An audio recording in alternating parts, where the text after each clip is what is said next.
여섯 번째 만남부터 이어서 해보겠습니다. 글씨 잘 안 보이거나 칠판 값도 안 좋으면 꼭 알려주세요. 여섯 번째 만남, 구원받은 나는 어떻게 변했는가 아닙니다.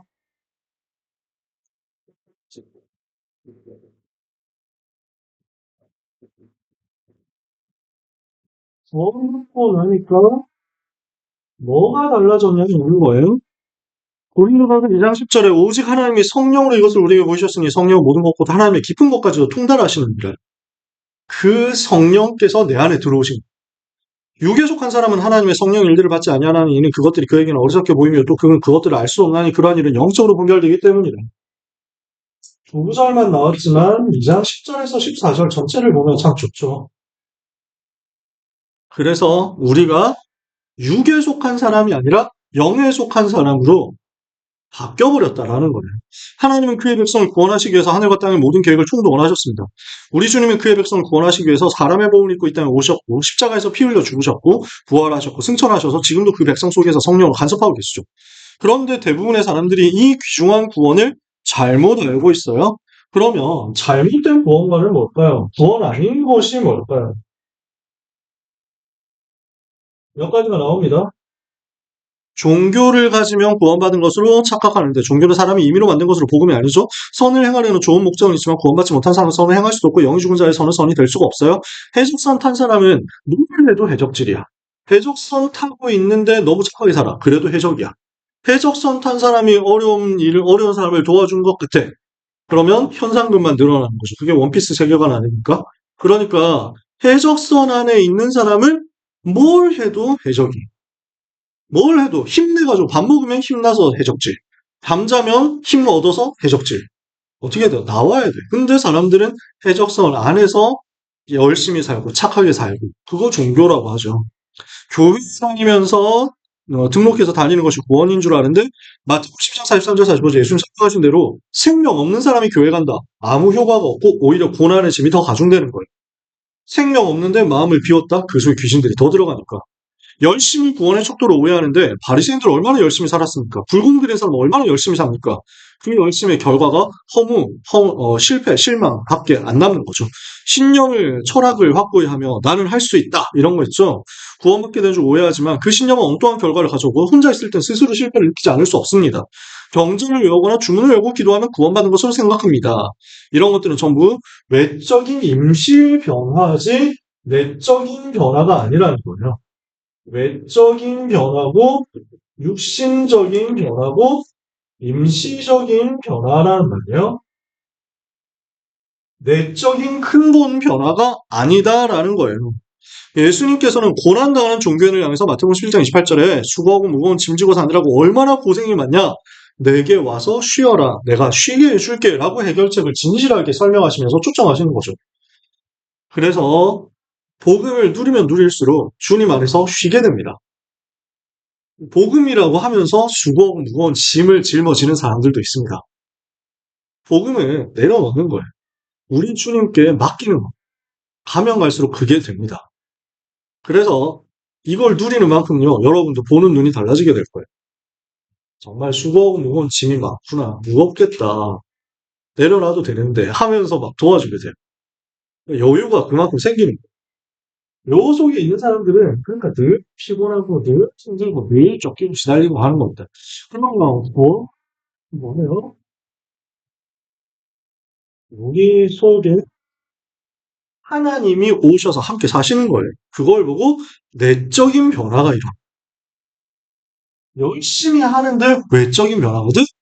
우리에게 주신 것은 내적인 변화예요. 영적인 변화예요. 뭐가 바뀌었죠? 신분이 바뀌어버렸잖아.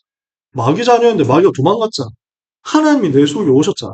구원받은 상태는 당신 속에 성령님이 내주에서 주관하게 되시는 것을 말씀합니다. 로마서 8장 2절에 생명이고 성령이며 요한복음 3장 3절 5절에 물과 성령으로 거듭나지 않으면 하나님 나라에 들어갈 수 없다. 진리의 영이신 성령을 아무도 쫓아낼 수 없고 하나님의 자녀를 떠나지 않으시죠. 성령 내주를 깨달으면 어떻게 됩니까? 성령께서 구원의 도리를 이루시고 율법을 이루어 나가시고 하나님의 뜻, 축복, 은혜 등을 알게 하시고 우리가 하나님의 성전인 것을 알게 되죠. 성령께서 잘못된 것을 고쳐주시고 연약한 우리를 인도하시고 평안으로 인도하시고 우리의 기도를 들으십니다. 로마서 8장 26절에 이와 같이 성령도 우리의 연약함을 도우시나니 우리가 연약하여 마땅히 빌 바를 알지 못하나 오직 성령께서 말할 수 없는 탄식으로 우리를 위하여 친히 간구하시느니라. 얼마나 위로가 됩니까? 나를 위해서 지금도 간구하시며 우리의 기도를 들으시고 응답하시는 분이 우리 성령님이시다. 그래서 어떻게 하십니까? 모든 것을 합하여 선을 이루시는 것입니다. 그러니까 무슨 변화가 일어나는 거예요? 내적인 변화, 영적인 변화, 근본적인 변화, 영원한 변화가 우리 가운데 찾아오는 거예요. 우리에게 이게 왔어요. 어떻게요? 성령님이 오셔서 내주하시고 나를 변화시켜 가시는 거죠. 그러니까 불신자들, 종교인들이 하는 거하고 우리가 하는 거 완전 다른 거예요. 그러면 이거 말고 여기로 갈 수 있습니다. 어떻게 잘못된 구원관 말고 요 하나님이 주신 그 구원의 은혜 속으로 들어갈 수 있습니까? 어떻게 구원 상태에 들어갈 수 있어요? 내가 예수님 안에 거하는 것이 바로 예수 생명이 내 안에 있는 것과 같죠.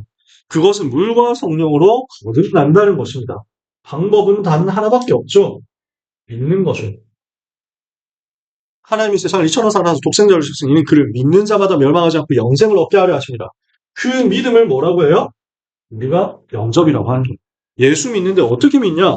영접함으로써 믿는다. 그것을 우리가 누리는 것입니다. 이렇게 생명 가진 자는 어떻게 됩니까?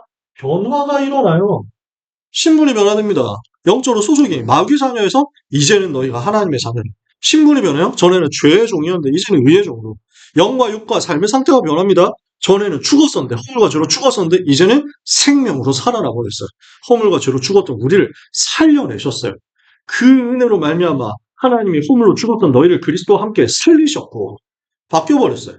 내 삶의 인도됨이 변하는데 전에는 늘 마귀의 인도받았는데 이제는 성령 인도받는 거예요. 하나님은 생명 가진 자를 어떻게 인도해 나가십니까?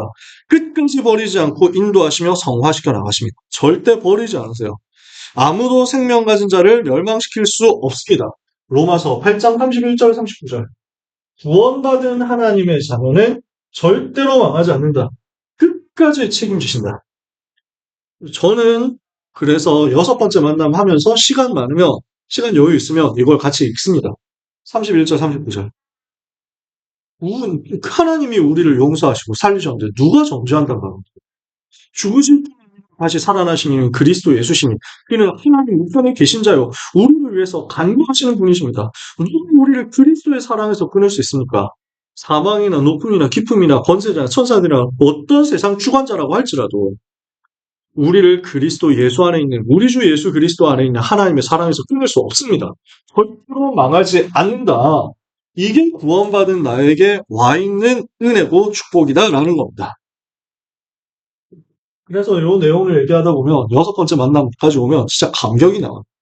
내가 이렇게 변했구나. 내가 이렇게 바뀌었구나. 치유입니다. 마약과 약물에 시달리는 사람은 어떻게 해야 됩니까? 오직 성령의 역사로 영적인 치유가 먼저 일어나야 중독을 이길 수 있습니다. 오직 성령의 역사가 육신까지 변화시키면 중독에서 벗어나게 됩니다. 오직 성령 충만 아니면 중독에서 못 빠져나오죠. 특히 마약, 약물 중독 이쪽은 그렇잖아요. 영적인 것을 변화시키고 육신까지 변화시키는 역사. 영적 DNA가 바뀌면 육신의 체질까지 뒤집어질 거니까 그 응답 받으라 라고 하는 겁니다. 옛날에는 여러분 가지고 있는 교재는 그래서 혈관 뭐 이런 내용이 들어있을 겁니다. 피, 혈관 이런 내용이 아마 괄호치고 들어있을 거예요. 근데 이 부분은 아무도 이해를 못하고 유목사님도 설명을 안 했습니다. 한 번도 설명을 하신 적이 없어요. 부록으로 붙인 이 부분을 두고는 설교를 하신 적이 없어요. 2008년인가 주일 강단 2부에서 복음편지 시리즈를 하신 적이 있었어요. 근데 그때도 앞에 몇 과 정도까지만 치유 부분 얘기하시고 뒤에 가서는 안 하시더라고요. 사람들이 되게 궁금했을 텐데. 제 개인적인 추측인데 96년에 이 교재가 쓰여질 때, 이 치유 부분이 붙을 때, 그때 어떤 일이 있었냐면 러시아의 전도운동 막 일어나고 있을 때였어요. 러시아에서 다락방 운동이 일어나고 있는데 그래서 예원교회가 그때는 강서로 교회였죠. 러시아 쪽에 많이 사역을 들어갔어요. 근데 그때 러시아는 거의 완전 무너진 상태였어요. 푸틴 대통령 되기 전인데 경제 완전 박살나고 주차해 놓으면은 다 뜯어가. 다 피우고 뭐 핸들이고 뭐 사이드미러 이런 거 다 뜯어가서 팔아버리는 거예요. 그러니까 자동차를 타고 가면 자물쇠를 걸어놨어요. 자동차에. 그 정도 시대였어요. 그때 러시아가.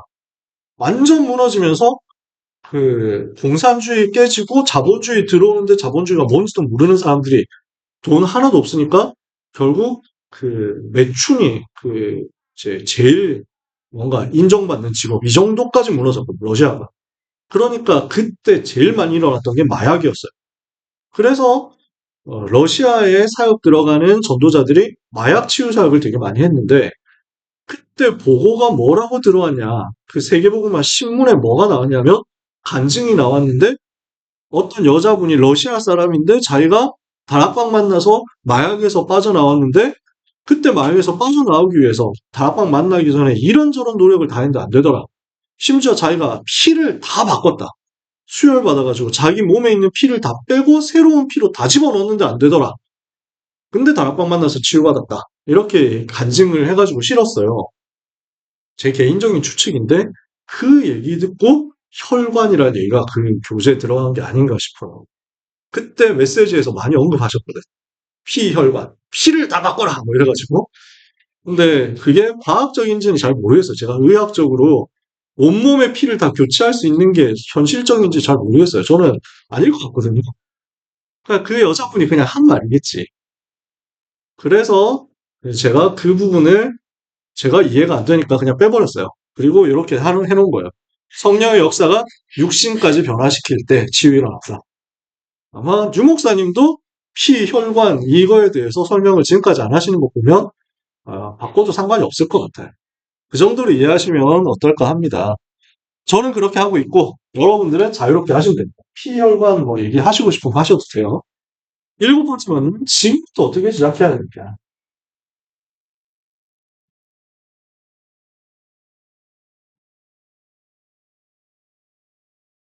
내가 구원받았고 내가 받은 구원이 무엇인지도 확인했어요. 이제는 시작을 어떻게 해야 되죠? 요한복음 17장 11절 12절.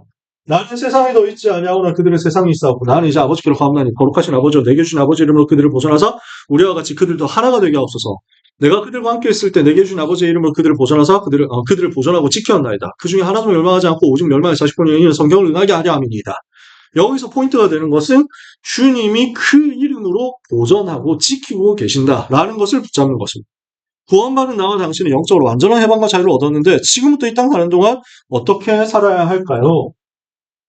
지금 내가 구원받았다는 것을 얘기했어요. 이제부터는 시작이에요. 하나님의 자녀로서 인생 시작인데 어떻게 뭘 가지고 시작해야 되느냐? 지구 종말까지 사탄이 존재하고 있으며 활동하고 있다는 사실을 깊이 알고 세밀히 알고 명심해라라고 합니다. 이 부분이 중요해요. 그러니까 7과에서 나오는 핵심은 밑에 나오는데 그 핵심을 가야 되는 이유가 이거라는 거예요. 그래서 사탄의 정체에 대해서 길게 설명합니다. 사탄은 지상의 책 중에 사탄의 음모를 폭로한 책은 성경책뿐입니다. 이 사탄은 머리가 이미 깼어요. 죽어가면서 발악하고 있을 뿐이에요. 완전히 결박되는 날이 지구 종말인데 그러나 방심하지 말 것은 지금도 존재가 없어진 게 아니기 때문에 활동하고 있다는 겁니다. 세계복음화 되어서 주님 재림하시고 지구 종말 오면은 그때 마귀는 지옥 가는데 그 전까지는 활동해요. 악한 영들과 거짓 선지자형, 이단의 영, 귀신들을 활용해서 신자들을 방해하거든요. 지금도 활동하면서 신자들을 괴롭히고 어렵게 만들고 방해한다. 그러니까 늘 기도로서 승리해야 된다. 그러니 이 말을 반대로 하면 만약에 마귀가 활동을 안 한다고 하면 지금부터 어떻게 살면 되냐? 알아서 살아. 마음대로 살아. 뭐 굳이 교회 나오고 뭐 굳이 신앙생활 한다고 했어. 뭐 성경 보고 그냥 놀고 싶은데 놀아.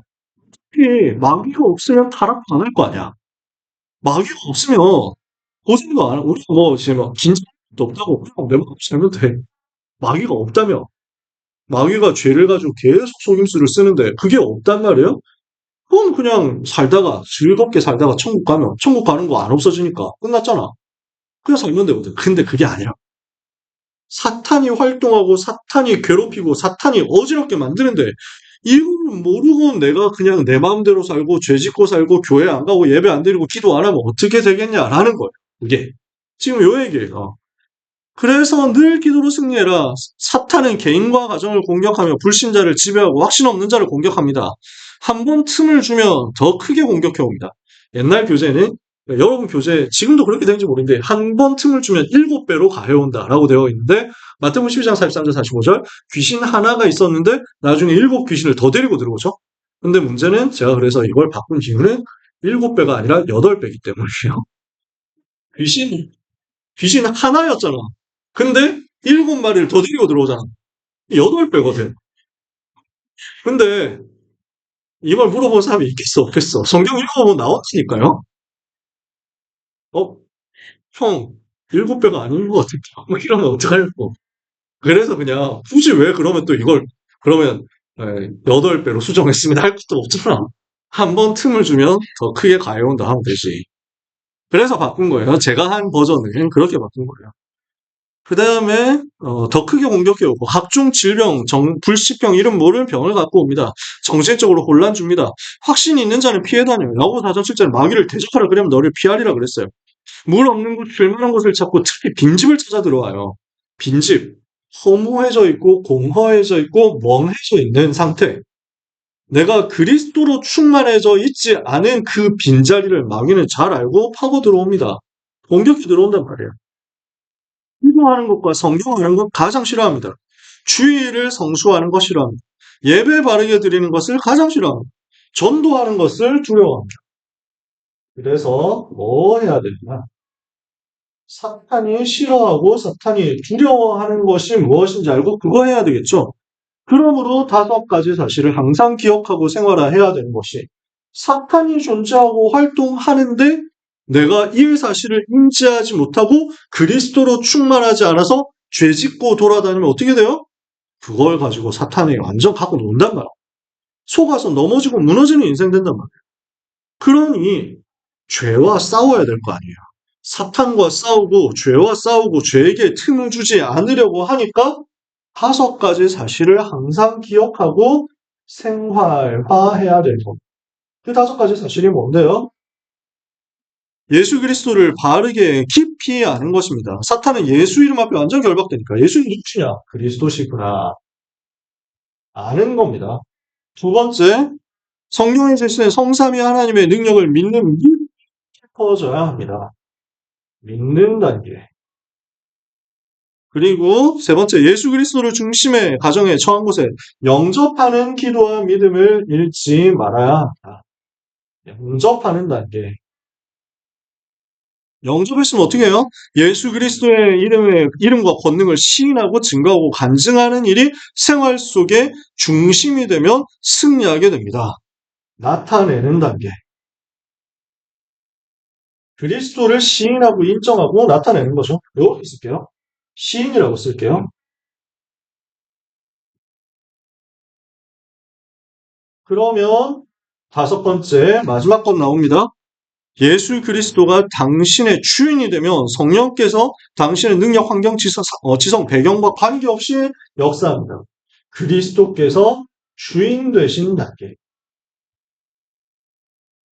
그분을 알고 믿고 모시고 날마다 시인하고 고백하면서 그분이 나의 주인 되시도록 완전 그분께 맡겨버리면 충만케 되는 단계 되면 증거가 나오는.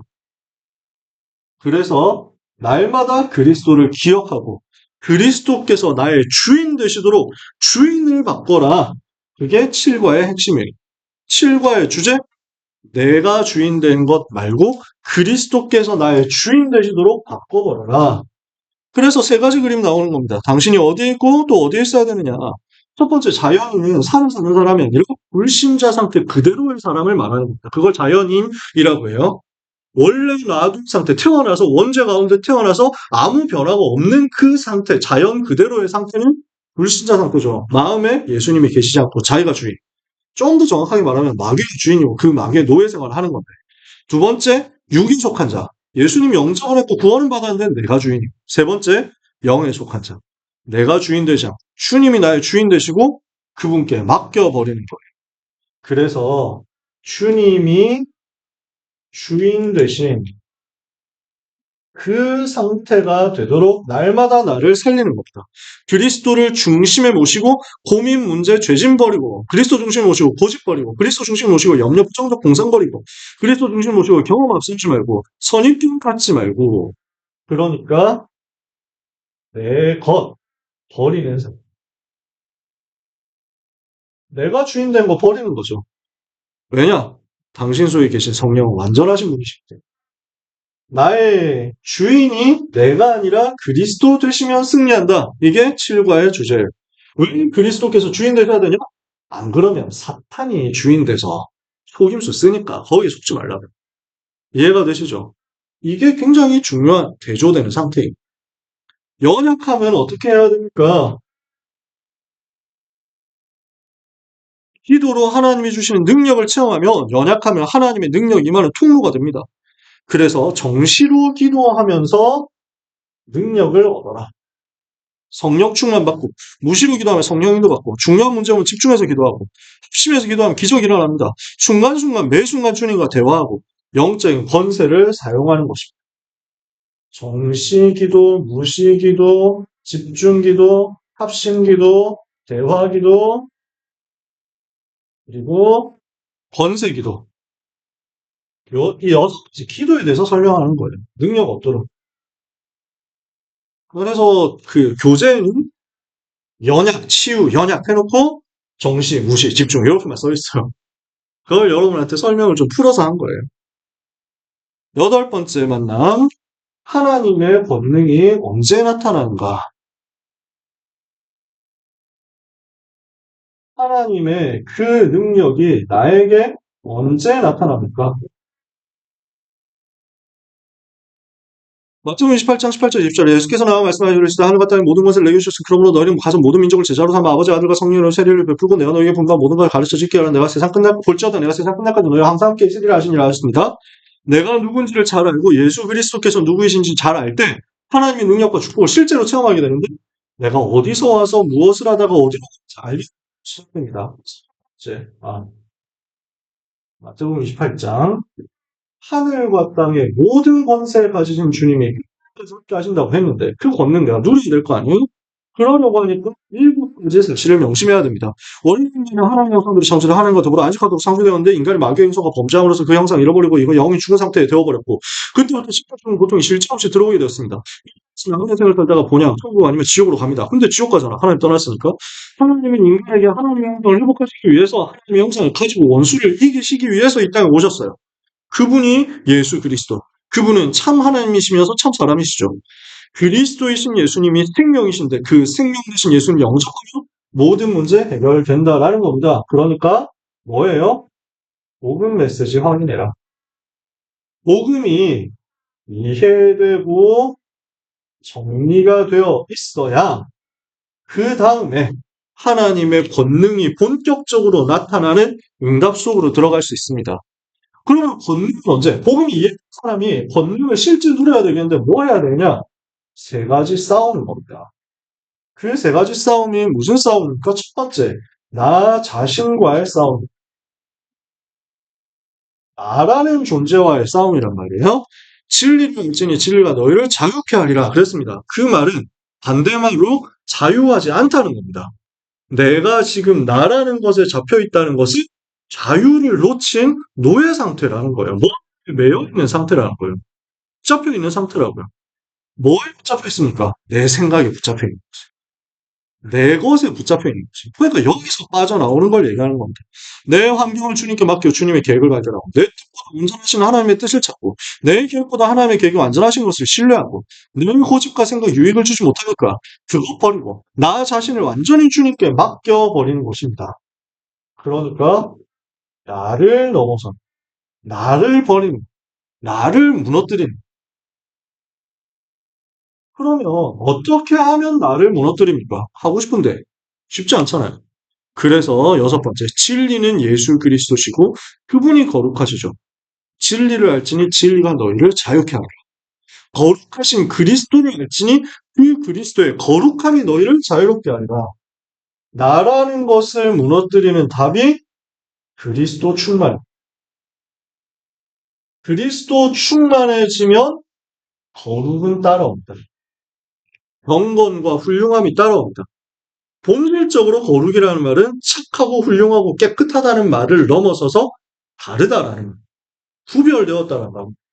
그리스도로 충만해지면, 내가 아니라 그리스도만 내 안에 충만해지면 나를 이긴단 말이에요. 두 번째, 말씀 마지막으로 속이는 사탄을 무너뜨리는 싸움을 하는 겁니다. 사탄과 싸우는 것인데, 여기서 또 제가 지난번에도 한번 얘기한 적이 있을 겁니다. 어디선가. 모든 목사님은 사단이라고 하는데 왜 사탄이라고 굳이 얘기를 하느냐면, 저는 얘기했죠. 여러분 쓰시는 성경에는 사탄이라는 말이 다 사탄이라고 나와 있고, 어른 목사님들 얘기하시는 것은 어르신 목사님들께서 보시던 옛날 성경이 사단이라고 되어 있기 때문이고, 그래서 그 옛날 성경대로 사단이라고 하고, 저도 옛날 성경대로 더 원색적으로 해야 된다. 왜냐하면 이 성경책이 번역이 바뀌면서 약간 덜 원색적이 됐거든. 그래서 덜 원색적으로 바뀐 이 종교인들의 색깔이 좀 더 짙어진 이 성경보다 옛날 성경에 있는 표현 그대로 쓰고 싶다 해가지고 사단 이렇게 해가지고 일부러 그랬거든, 나도. 그러다가 어느 날 생각 바꾼 거예요. 우리 교회 와서 사역하다가 아마 고등부 사역 한 3년쯤 했을 때 생각 바꾼 것 같아요. 생각해보니까 랩런트들 아무도 몰라. 옛날 성경을 본 적이 없어.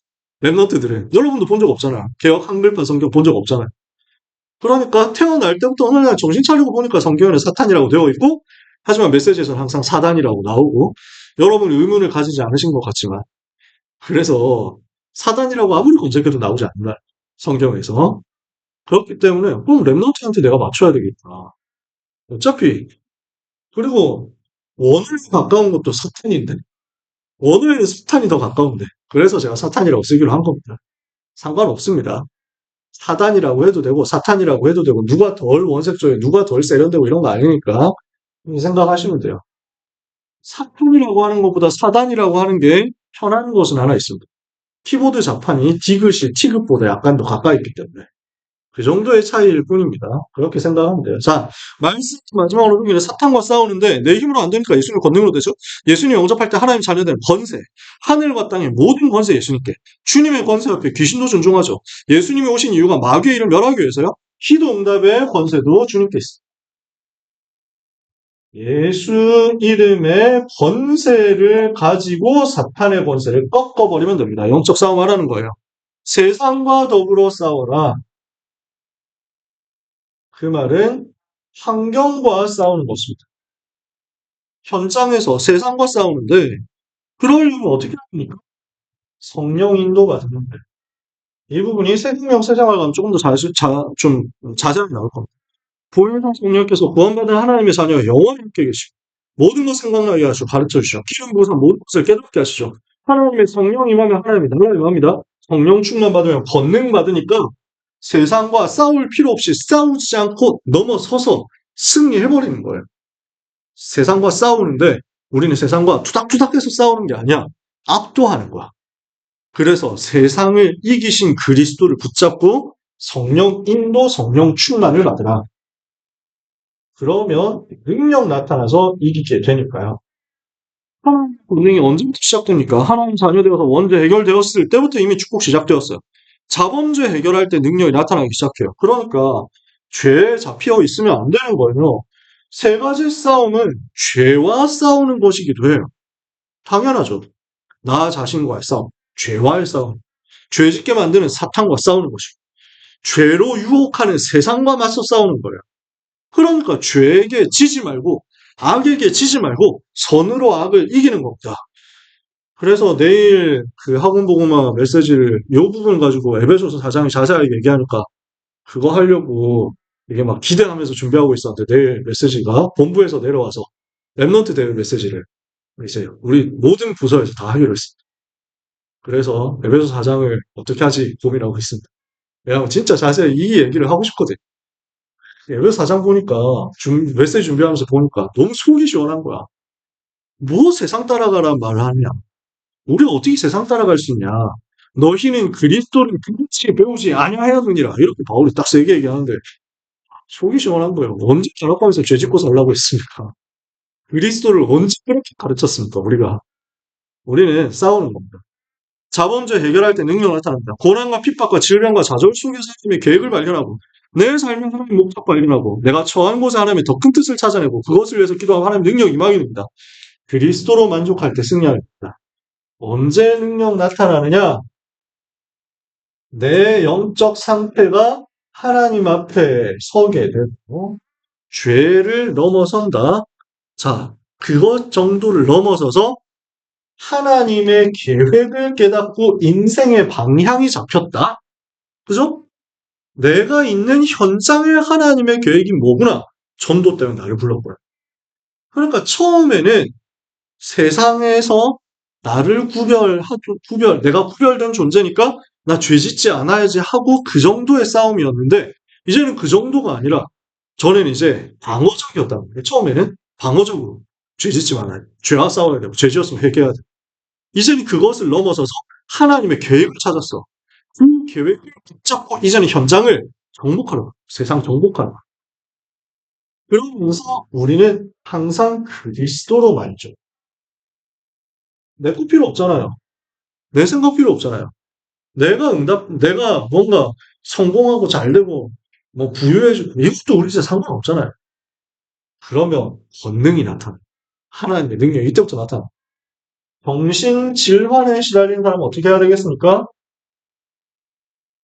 오랜 문제거든요. 그래서 복음을 계속 붙잡고 24 해야 돼요. 성령께서 역사하시면 흑암이 결박되고 치유 역사 시작되거든요. 오래된 문제니까 당장 해결 즉시 하려고 생각하지 말고 복음 24. 오래된 상처의 각인을 더 각인되는 복음의 각인으로 바꿔버려요. 아홉 번째 만남, 기도는 영적인 과학이다 그랬습니다. 기도에 대해서 나오죠.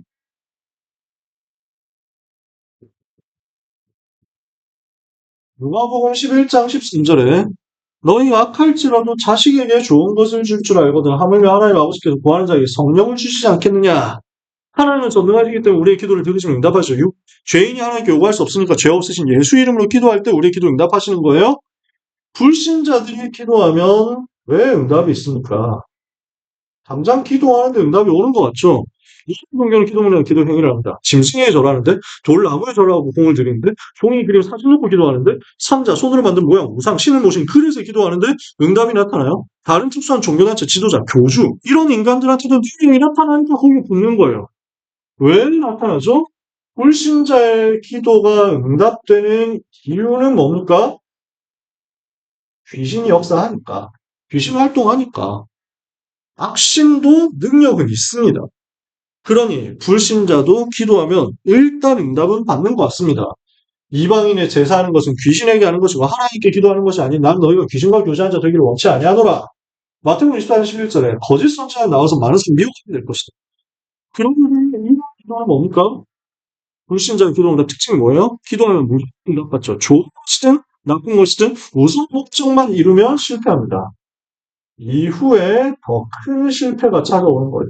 이후에 멸망시키는 것이 악한 신이 하는 짓이죠. 그래서 우리는 하나님이 주시는 응답을 받아야 돼요. 그 응답은 어떤 응답이에요? 즉시 기도한 대로 응답하시는 경우가 제일 많지만 손해가 되거나 불필요한 것은 응답하지 않으시고 더 좋은 것을 응답하시죠. 왜냐 하나님은 하나님의 백성을 축복하시기를 원하시니까. 하나님은 가장 좋은 것을 우리에게 응답으로 주십니다. 왜냐? 하나님 자녀니까. 그러면 자녀에게 아버지는 제일 좋은 거 주십니까? 그러면 어떤 사람이 하나님이 주시는 기도 응답을 받을 자격이 있습니까?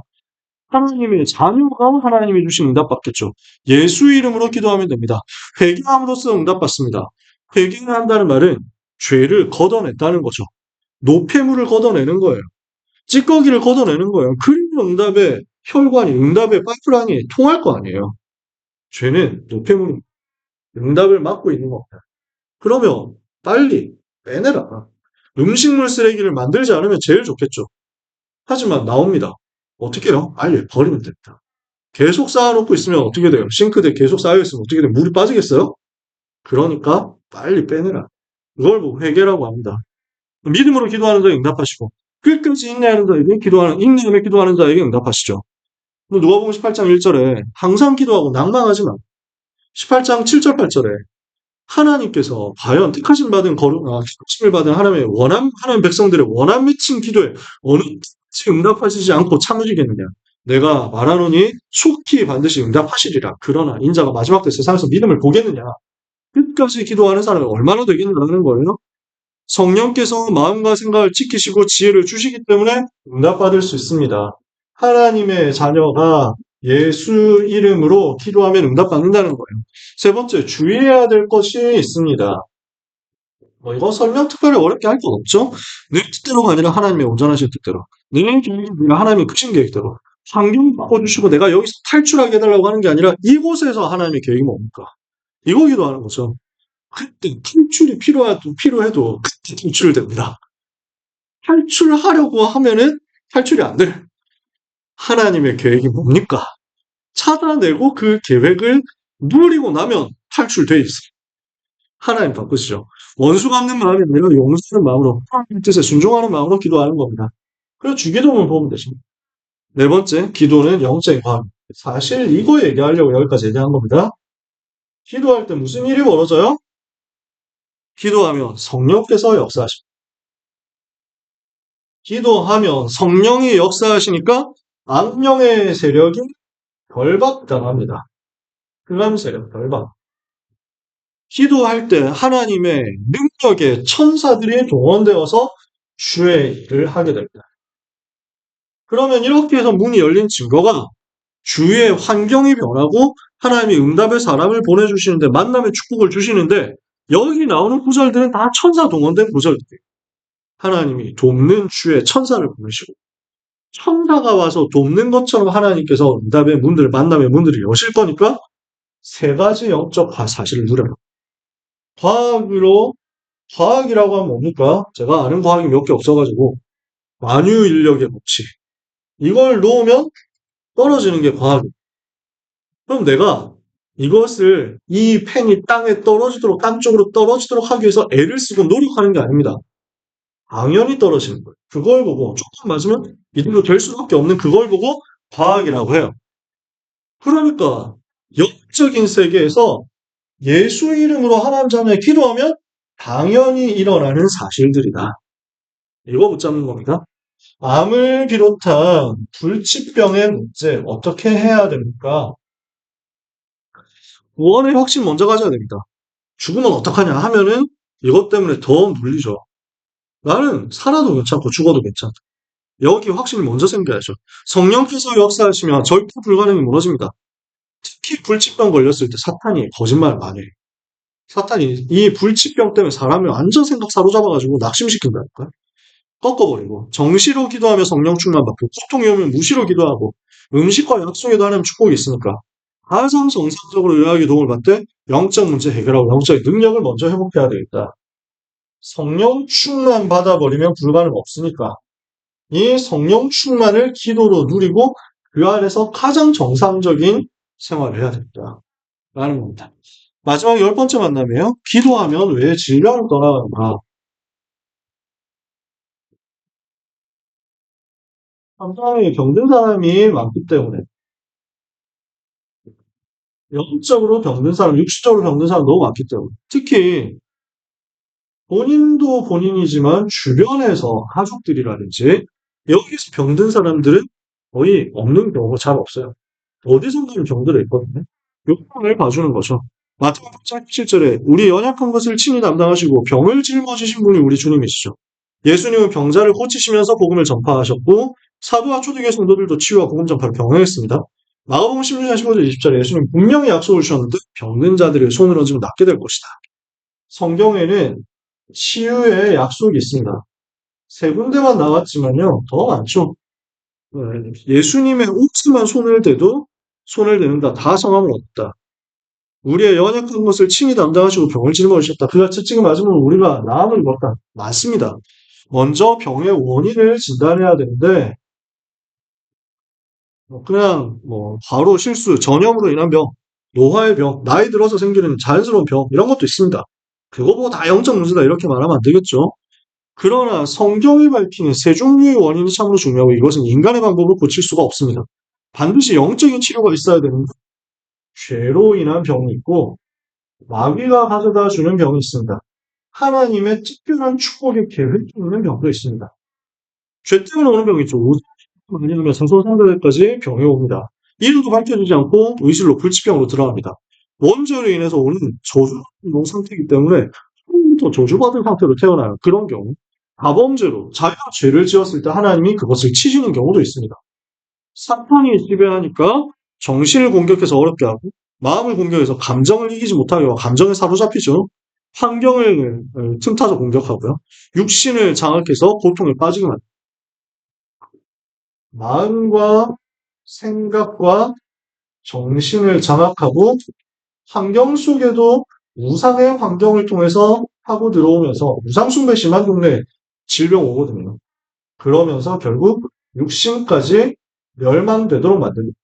하나님의 특별한 축복의 계획이 있다. 이거 바울이 아팠고 다니엘이 아팠는데 이것 때문에 기도하다가 하나님의 큰 계획을 찾아내자. 그걸 기도하는 응답하는데 문제가 두 가지란 말이에요.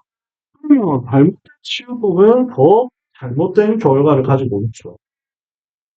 죄와 사탄이 영적인 문제를 꺾어야 해결해야 되는데 이것 말고 의술과 야기만 의존하고 육신의 결과만 보려고 하고 종교적 방법 미신 잡신에 의존하다가 나중에 더 큰 영적 문제 오겠죠. 우리는 이거 말고 올바른 치유의 순서 회복해야 되겠습니다. 먼저 예수 그리스도 영접하고 하나님 자녀 돼야 되고 그 다음 성령 충만 받는 거죠. 영적 치료가 일어나면 복음 붙잡고 예수님 영접하고 하나님 자녀 되고 성령 충만 받고 그 이후에 죄를 넘어서 죄를 끊어버리고 환경 바르게 하고 우상을 버리는 것도 사탄이 틈틈 귀신 틈탄 통로를 꺾는 거예요. 그 다음에 물리적 치료 이 부분은 가장 정상적으로 하는 거죠. 깊은 기도, 깊은 음식, 깊은 말씀, 깊은 깊은 운동 이렇게 해가지고 깊은 시리즈 있잖아. 정상적으로 하는 거예요. 응? 그 말이 웃겨요. 평소에 하는 건 아니에요. 깊은 말씀, 깊은 묵상, 깊은 기도, 깊은 호흡, 깊은 운동, 깊은 음식. 목사님 다섯 가지 깊은 시리즈. 이게. 아니, 왜 이게 웃음벨이야? 되게 신기한데? 너무 웃음기 없이 쭉 하다 보니까 싼 것에도 감사합니다. 치료받는 이유 중요하죠? 잊어버리지 말고 지속하고 이거 가지고 복음 증거하도록 하나님 부르신 거니까요. 증거하는 삶이 필요합니다. 감사합니다. 그래서 에이즈 문제가 마지막입니다. 후천성 영역 결핍증 아닙니까? 성병이잖아요. 성적인 혼란과 타락돼서 무감각한 시대되니까 에이즈 시대에 와버렸습니다. 특히 동성에서 오는 병이니까 세상으로 고칠 수가 없고 하나님의 역사로만 가능하죠. 기도의 능력으로 승리해야 되고 하나님 치유하는 음식 지구상 예비하셨다. 30년 전 이렇게 나왔는데 이제는 지금 이제 버릇이 조금 나온 것 같아요. 그 의학 그 발달된 거 보면은 이제 보면은 에이즈도 어느 정도 관리 가능하다. 이 정도 나왔거든요. 조기에 발견하면 치료도 가능하고. 근데 늦게 발견하면 답이 없고. 그 다음에 에이즈 같은 경우도 그 들어오면은 이것이 더 이상 진전되지 못하도록 평생 약 먹어야 돼. 그러니까 이걸 약값을 다 국가에서 돈으로 대준대. 이건 어마어마한 돈이 나가요. 그러니 여기에 이제 노출되지 않도록 해줘야죠. 특히 성적으로 무너지면 에이즈 시대되거든요. 그래서 성결의 능력, 그 다음에 성령의 능력. 에이즈 오지 못하도록 이것과 싸우고 왔다라고 하면은 성령의 능력으로만 해결할 수 있다라는 얘기입니다. 그러면 1부터 10과까지 내용 쭉 다 했습니다. 1과 뭐였어요? 왜 행복 없냐? 하나님 동안. 2과 그럼 왜 하나님 못 만나냐? 죄, 사탄, 지옥에 잡혀 있으니까. 3과 그럼 어떻게 만나냐? 하나님이 사람이 하나님 만날 수 없으니까 하나님이 직접 오셨는데 그분이 예수 그리스도 마음속에 모시면 돼. 사과. 그럼 다른 길은 없냐? 왜 예수만 길이냐? 그분만이 세탄, 죄, 지옥 문제 해결하신 그리스도십니까? 뭐가? 왜 확신 없냐? 불신자 상태 모르고, 그리스도 모르고, 신자 축복 모르고, 삶의 방법 모르면 방황하고 갈등하지. 우리 이제 그런 인생 아니다. 육과 구원은 어떻게 되느냐? 외적 변화, 육신적 변화, 임시 변화 말고 내적, 영적 근거들 영원한 변화 성령께서 내 속에 임하셨다. 그럼 지금 어떻게 시작해야 되냐? 사탄이 존재하기 때문에 내가 주인 되면 안 되고 그리스도가 주인 되지. 팔과 권능은 언제 나타나겠냐? 능력은 언제 나타나냐? 자신과 세상과 사탄과 싸워라. 그러면 첫 번째, 이제 하나님 자녀. 기도하면 영적인 역사가 일어나. 열 번째, 그 안에서 질병도 이길 수 있다. 이거부터 10까지 다 했습니다. 되게 여러분이 하면 할수록 전달할 때 은혜 되실 거예요. 성경 구절들 많이 있는데 너무 다 할 수는 없어서 좀 많이 지나갔지만 여러분 보시고 또 찾아보시면서 기도하시고 인도 받으시면 좋겠고요. 자, 여기까지 했습니다. 질문 있으신가요? 많이 해주시기 바랍니다. 복음 편지 하다가 막히는 경우들이 있을 거 아니에요. 궁금한 거 있으실 거 아니에요? 아, 그거 안 했네요. 아시아솔의 오도 무효지 등량 이거 아닙니까? 아, 시작. 뭐더라? 아,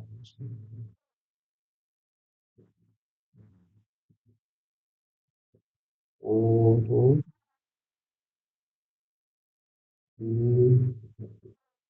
무효지 등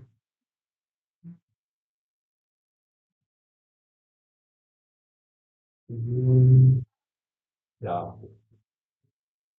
남마다경 38장 8절에 석가가 이렇게 말합니다.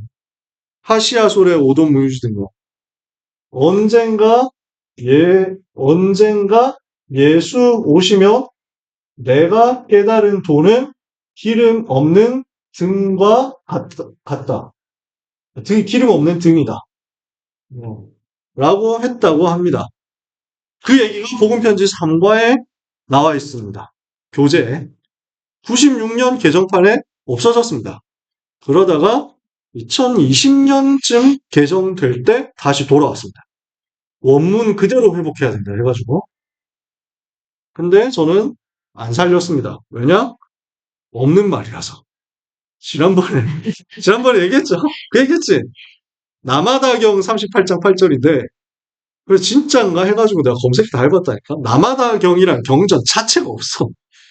그리고 그래서 아무리 찾아봐도 이 내용이 없어가지고 보니까 불교 신문에서 언급을 했는데, 기독교인들 중에 아주 악독하게 포교 활동을 하는 이들이 없는 말을 지어내서 만드는데 부처님의 말씀에 이런 것도 없는데 이렇게 하니까 주의하시라. 그 근거가 뭐냐? 복음 편지. 그래가지고 누가 제일 먼저 꺼냈냐? 알 수가 없어. 근데 불교 신문에는 유광수라는 사람이 뭐냐?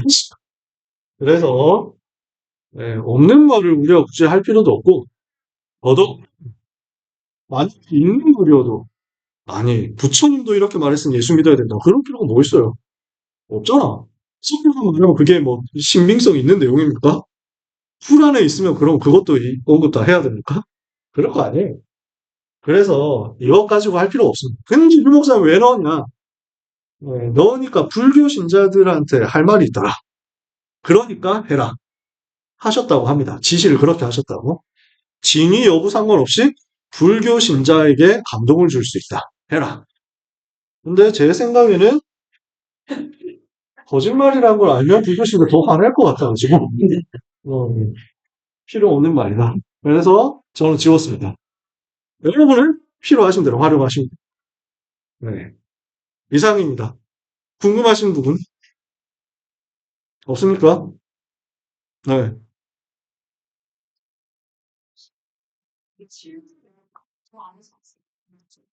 음, 음?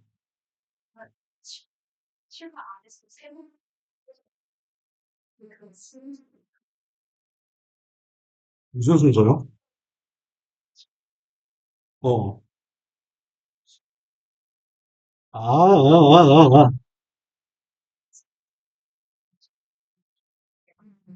요거 순서 맞아요. 요거 순서 맞아.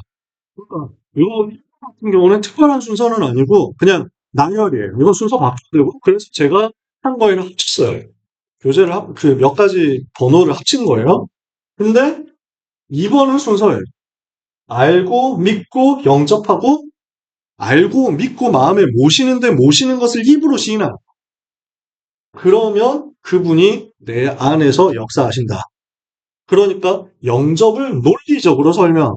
이건 요 5가지 단계는 영접을 논리적으로 설명한 것인데, 근데 사실 한꺼번에 이루어지는 거죠, 당연히. 예수님 믿는다 할 때 이 일이 동시에 벌어지는 것인데, 이것을 약간 논리적으로 전개를 펼쳐 놓은 거고요. 그래서 요 5가지 단계는 구원받는 단계라고 해서 현장복음 메시지에 나와 있어요. 현장복음 메시지 1과인과 2과인과 그 정도에 나와요. 근데 거기서는 구원받는 단계로서 5가지가 나오는데, 복음편지 7과의 2번째로서 나오는 것은 그리스도를 누리는 심화의 과정이라고 또 생각할 수 있어요. 그리스도를 더 알고, 그리스도를 더 믿고, 여기서 믿는다는 말은 구주로 믿는다, 구원의 믿음도 되지만, 여기서는 이제 생활하는 거니까 영접이잖아. 여기서는 신뢰하는 거지. 그래서 여기서 영접은 내 마음에 영접하는 것도 있지만, 내가 가는 그곳의 주인으로 예수님을 인정하시도록 하나님의 나라가 여기 임하게 해달라고 기도하는 것에 의미가 있어. 내가 처한 곳에, 내가 하고 있는 일 속에 그리스도께서 주인 되어 주옵소서 하고 그분을 이 자리에 영접하는 것. 그 의미가 같이 들어있어요. 4번째, 시인하는 단계에서는 여기서는 뭐가 되냐면 그리스도를 선포하고 전달하고 간증하고 고백하고 나타내는 것. 그러니까 예수님을 내가 영접하고 하나님 자녀 되었는데 이제는 전도자로 사는 거. 여기서는 그런 의미가 같이 들어있어요. 주님을 더 알고 메시지 듣고 훈련받고 더 믿고, 그래서 전도자의 삶을 살면서 내가 막내 여정 이정표로 더 주님 믿고, 그러면서 내가 가는 곳에 하나님 우리 회사에, 우리 학교에 하나님 나라 임하게 하옵소서, 이곳에 흐름이 무너지게 하옵소서. 그러면서 4번째, 하나님 시간표 주시면 복음 말하는 거지. 내가 꼭 예수님 영접하실래요? 이렇게 말하는 것도 맞지만 그 이전에 내가 하나님의 자녀라는 것을 시인하는 것. 식사할 때 기도한다. 내가 빈 시간에 기도서 펴놓고 하나님 바라본다든가. 내가 성경 구절 써놓는다든가. 이런 것들 자체도 이 4번째 단계예요. 그렇게 고백하고 시인하고 간증하는 일이 생활 속의 중심이 되는 거예요. 그러면 그리스도께서 그곳의 주인 되셔서 하나님 나라가 드러나서 임하고 권능이 나타나니까 현장이 변화되는 거예요. 전도 운동이 실제 일어나서 영접 운동, 다락방 운동이 일어나는 거죠. 이 5가지 단계. 그러니까 이것은 구원받는 단계로서 5가지 논리적인 사실이기도 하고, 그리고 현장 변화되는 비밀이기도 해요. 그리스도께서 나의 주인 되시는 것이 어느 정도로 누려지느냐는 심화 단계라고 보면 돼요. 그러니까 이거는 순서가 있다. 진짜 질문 너무 잘했네. 이 질문 없었으면 이 내용을 설명 제대로 안 하고 넘어갔으니까. 네. 음. 네, 맞습니다.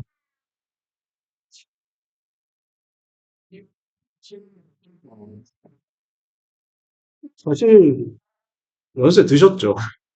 뭐 어쩌겠습니까. 사람은 늙습니다. 루피가 한 얘기처럼, 루피가 비비한테 한 것처럼 사람은 죽어. 뭐 이렇게 한단 말이에요. 그러면 근데 거기서 뭐 얘기하는 거 그 얘기는 아니고, 나이가 들면 노화가 질병이다라는 건 아니고 노화 때문에 질병이 올 수 있다라는 말이에요. 그래서 제가 바꾼 건 그렇게 바꿨어요. 10번째, 그 10번째 만남이죠. 그래서 노화의 병, 노화가 병인 게 아니라 노화 때문에 오는 병, 이렇게 전달해서 예, 좀 연세 드신 분들이 슬프지 않도록 하면 됩니다. 저도 나이가 들어가고 있기 때문에. 네. 좋습니다. 진짜 질문이 너무 좋아. 나는 질문 진짜 많았으면 좋겠어. 아니요, 불신자한테 이제 보면서 할게요. 네. 진짜 자세하게 못해도 영접 기도만 해도 진짜 역사예요. 그럼요. 생명이니까. 성령님이 그 속에 들어가시면서 그 운명을 바꾸시는 증거가 나올 거예요. 당연히 나오죠.